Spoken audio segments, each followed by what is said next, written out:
راځئ د اوږدوالي اټکل زده کړو. ښه، دلته ویل سوي چې دا خط 1 انچ دی، یعنې دا مسافه 1 انچ ده. نو دا د لوبو موټر به څو انچه وي؟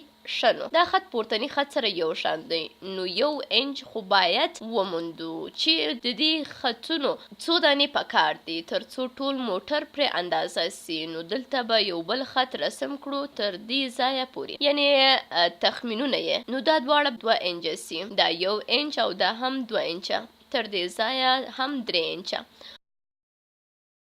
او تر دې ځایه هم 4 انچه، او داسې معلومیږي چې د لوبو موټر به 4 انچه وي. راځئ یو بل مثال حل کړو د اوږدوالي د اټکلولو په هکله. اوس دلته موږ 2 لمرګولي لرو او ویلی سو چې دا لمرګولي 40 سانتي متره لوړوالی لري. نو تاسو وایاست چې دوهم لمرګولي لوړوالی به څومره وي؟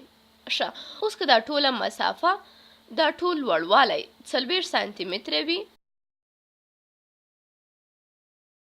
او دا بل مرګولی چې لوړوالی یې دومره دی، په دې خط یې وښیو، نو داسې معلومیږي چې لوړوالی یې د مرګولي تر نیم پورې دی. نو د 40 نیم به څو وي؟ ښه، نو 40 خو 14 دي، نو نیم به یې هم 100 سي، نو په دې معنا چې لوړوالی یې 100 سانتي متره دی.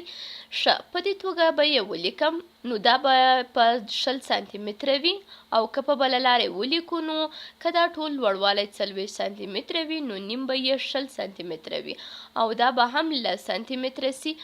نو لیکو چې تر دې ځایه 10 سانتي متره، تر دې ځایه 20 سانتي متره، تر دې ځایه 10 سانتي متره، او تر دې ځایه هم 40 سانتي متره.